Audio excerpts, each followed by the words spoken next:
We're here. Obviously, we had the officer-involved shooting on Saturday, just before 3 o'clock. So we're going to have the video that we're going to show you. It's going to be about 6 minutes long.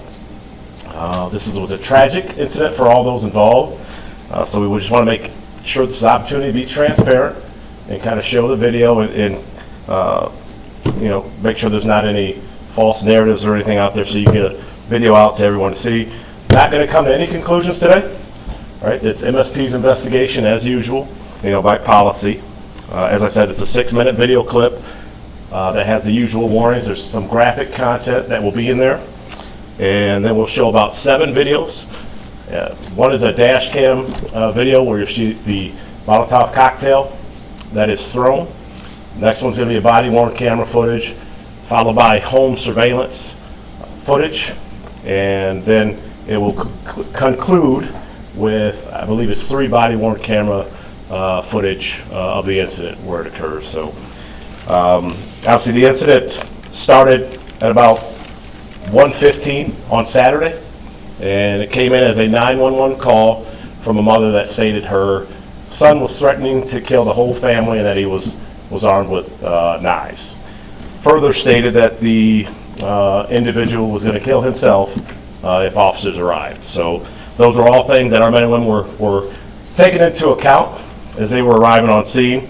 Further information stated that he was armed with 3 knives, so not just one, had multiple knives. When our officers arrived on scene, they took a very wide perimeter. In a situation like this, it's very unknown, so they gave a lot of distance. Noticed the family was outside in front of the home, eventually called that family back to them at the corner. We were able to get a drone up within, I believe it was 7 minutes of the incident. Another tool that we have fought for here, but it's a valuable tool that our men and women can use to get eyes on the house, so we do not have to get so close to put ourselves at risk or kind of force the hand of the individuals we're dealing with. So that technology we're trying to use to our advantage. So let's see, we can go ahead and get that video started, and of course at the end, if there's questions, which I'm sure there will be, I'll field those. So Matt?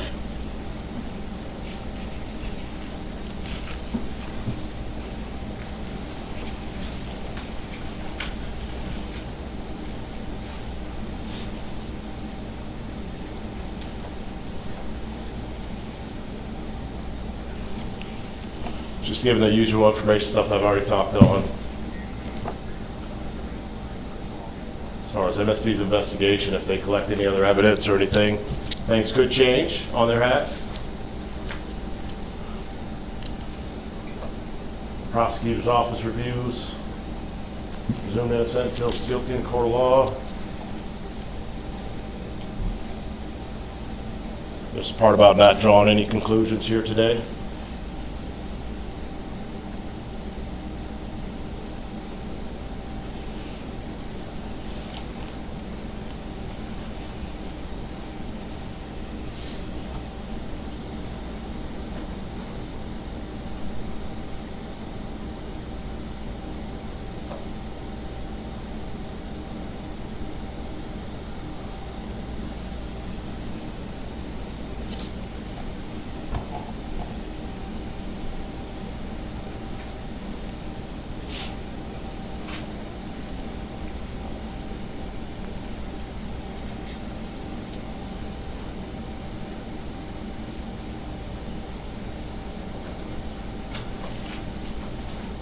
First video you're going to see, it's going to be officers at the back of the residence in the alley.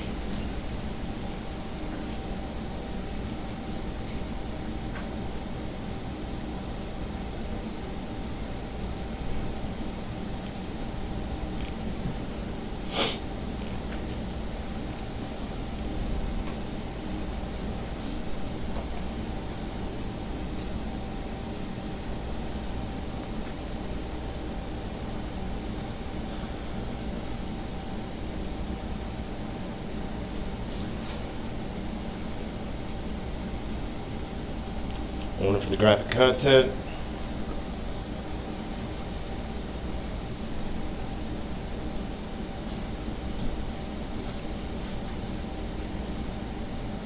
I think I just wanted to walk out the back, look at me in the alley and walk back.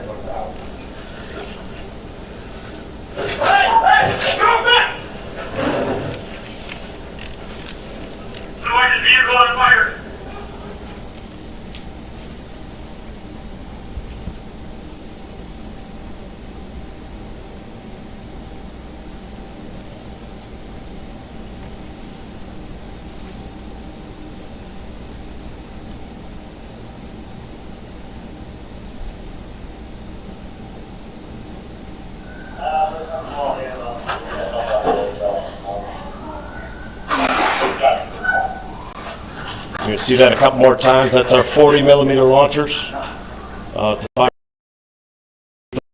projectile, try to de-escalate the situation. It's a less lethal. Sorry, that was what, Chief? It's a less lethal. It's a 40 millimeter launcher. Come back to that. Yeah.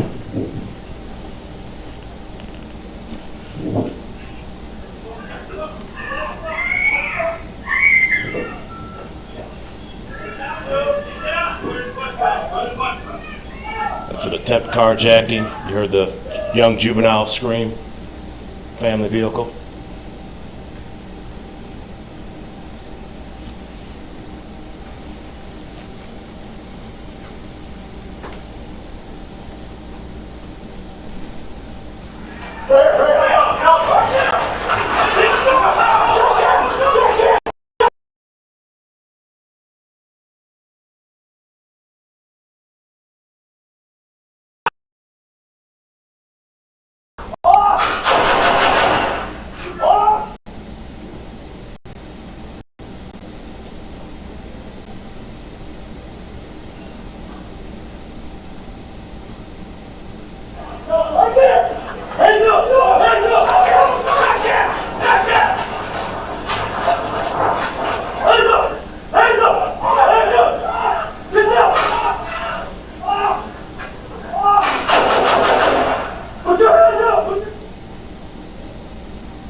This is the one that Pause. most clearly shows the striking incident.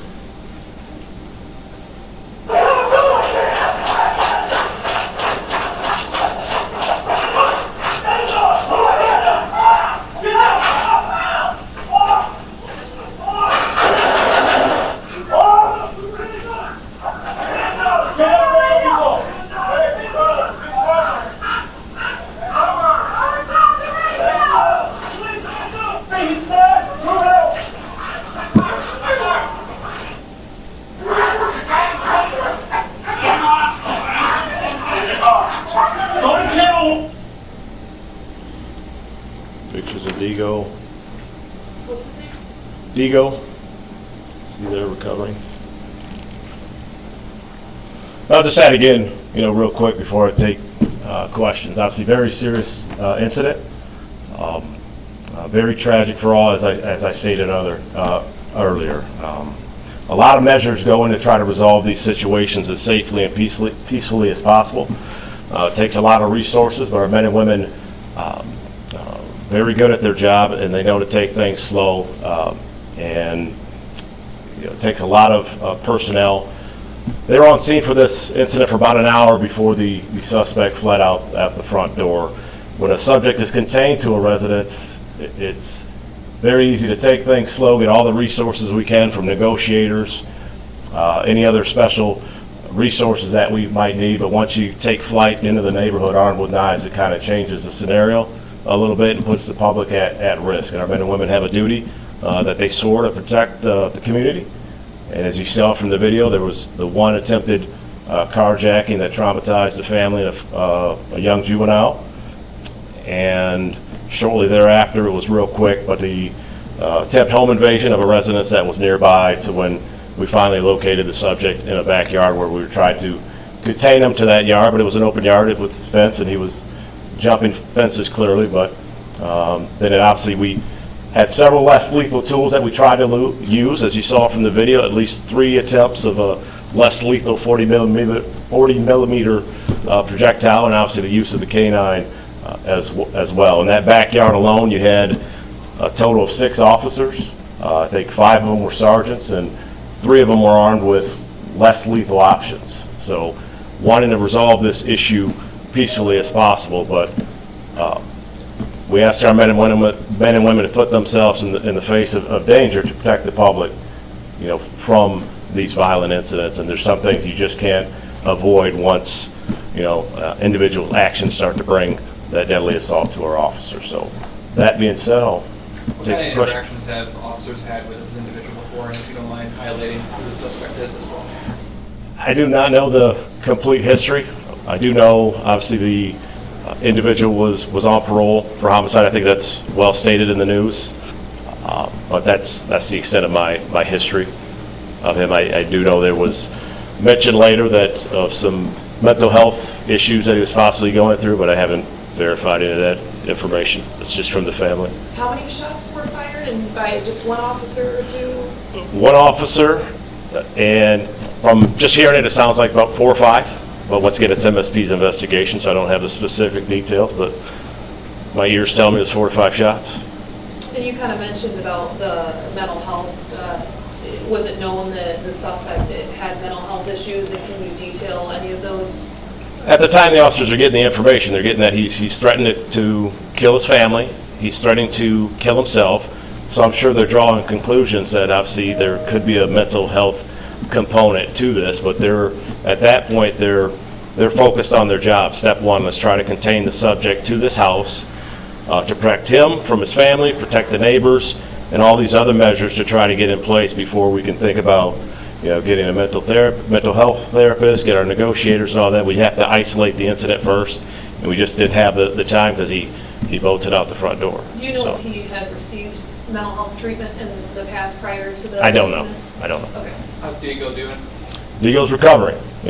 Luckily, could have been a lot worse, but he is recovering, and believe his not only the stab that he got to the head, has potentially got stabbed in the vest. So I'm glad that we have those vests to help keep our K9 safe. But we'll MSP's investigation, so they'll get more details on exactly if the vest had some puncture wounds in it or not. Is there a chance he returns?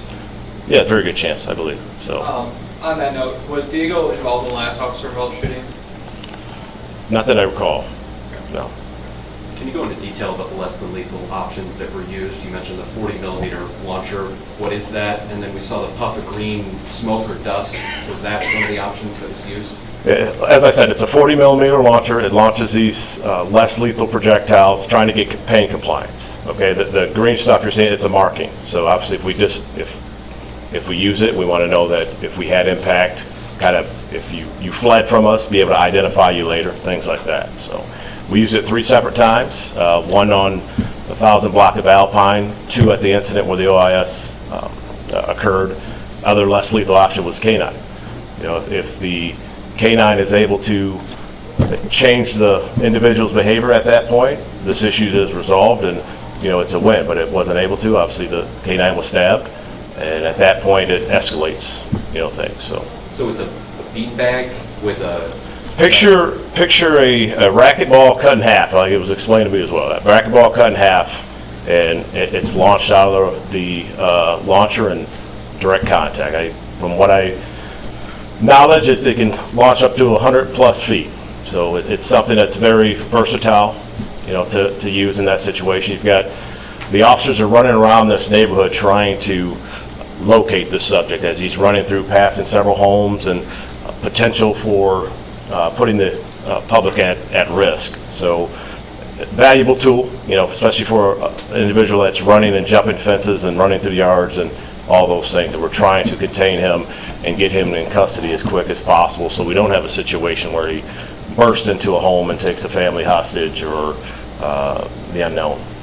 Have police been called to that residence in the past? Have you had any other encounters with him, issues? Not verified, just other than some of the reports, just to get up to speed on some things, that it was described as a trouble house, that we had been there before. I've seen some reports there in our FileMaker reporting system, but I don't know anything specific to what those complaints were. From the moment your officers respond to the moment of the deadly officer involved shooting, how long was that? I believe we were on scene pretty quickly. I'd say roughly, don't quote me specifically, but I think we're on scene about 1:20-ish, 1:20 p.m. And the incident in the yard was, I think, right about 20 minutes before 3. So, as I stated earlier, we were on this incident for just over an hour when he took off running out the front door. So, incident like this, once again, he's throwing these Molotov cocktails at our officers. He's threatening to stab his family. He's threatening to stab us.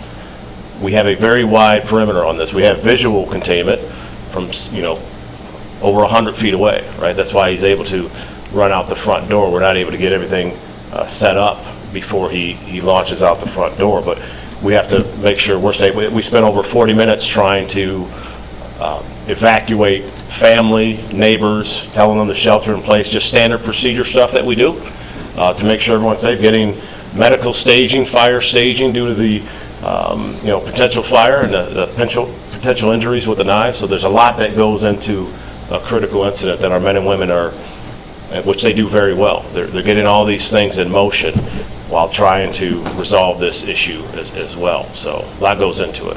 And he was a parole absconder, is that right? I think we read in May. I don't know. I don't have that information, sorry. Does Network 180 work on the weekends? You still have the partnership? We still have the partnership. Yep. Once again, I heard some rumors on that. Once again, our co-response team, it's a great team. It's very beneficial. But this is a situation where this individual's not even contained yet. He's still running through the neighborhood. But once again, if this is contained to a house, if we can tap into any resource we can, absolutely. Because the whole goal is to resolve this without violence. Chief, a real quick thing, is that video of him throwing the Molotov cocktail, is that as officers are initially arriving on the first scene? Yes. They're kind of creeping up the alley, just their job is just to try to contain him to the house. They're not going to try to press in the house. They're not going to try to escalate the situation by any means, just to try to... This is at the start of... Yeah, at the start of the incident, yes. He goes back inside at that point? Correct. Okay, and then, so after the incident, the shots are fired at the end, can you just speak to a little bit his movements towards the end there? He was coming at your officers with a knife, correct? Correct. Can you just speak to what that knife looked like? I didn't see the knife. Obviously, it's MSP's investigation, so I don't want to go into the details of that because I don't have them. But obviously, from the video, if you could see it, or when you get the chance to slow it down yourself, the officer makes an attempt with the less lethal round. The individual tucks back behind the stairs, for cover, and then another officer, a sergeant, is dipping in to try to get a better view to deliver a second round. As he's doing that, the individual is starting to charge. You see that the sergeant delivers the round, I believe, as he's backpedaling to get out of there. And then, part of our training, you got to have a lethal threat option, right, to protect everyone else there. And that's when the other officer discharged his firearm. Can you speak to, Chief, too, in terms of how quickly they can close that distance with a knife? It's quick. I think during my early training days of being a recruit, they talked about you can close 21 feet in a matter of a couple seconds, right? And I don't have the distance of what that was, but it was shorter than that. So it happens real fast. So. Obviously, today's Wednesday, this officer home shooting happened on Saturday. Can you kind of highlight why it took this long to be out here and explain what kind of happened? Just want to make sure we're thorough. You had the initial scene, you had the flight path, and then you had where things ended. You had the attempt carjacking and the attempt home invasion that happened in between. So you have a lot of body camera footage to piece through and make sure that we've got the best picture for you guys to kind of write your story. And I don't want to get into rushing these incidents. If there's not a big cry that there's something that's not adding up, I want to make sure that we do a thorough job. Anything else you'd like to say about when it comes to mental health and crime? We all know mental health is a serious issue, and there's a lot of resources that are available. Then there's a lot of people that don't get the resources they need, I imagine. Our men and women want any tool they can to help them do their job better, but they're not doctors, they're not therapists, but they're pretty amazing people that are compassionate about the citizens of this city, and they're trying to resolve things as peacefully as possible. No officer wants to go through this, whether it's a justified shooting or not. You're going to go through a lot of things, when you pull that trigger, and they know that. And that the fact that they still go out there willing to do it is commendable. But yes, across the country, mental health is a serious issue, and all we can try to do is, equip our men, equip our agency with any type of added knowledge that help us do our job better. The mother expressed regret calling you guys, saying that if she hadn't called you, her son might not have died. Something else bad might have happened. How do you square that, and how do you hope people handle these situations in the future if they're afraid that the outcome might be similar? Yeah, and my heart goes out to her for that. I actually sat on the church steps, a block away, and she told me that as I sat next to her.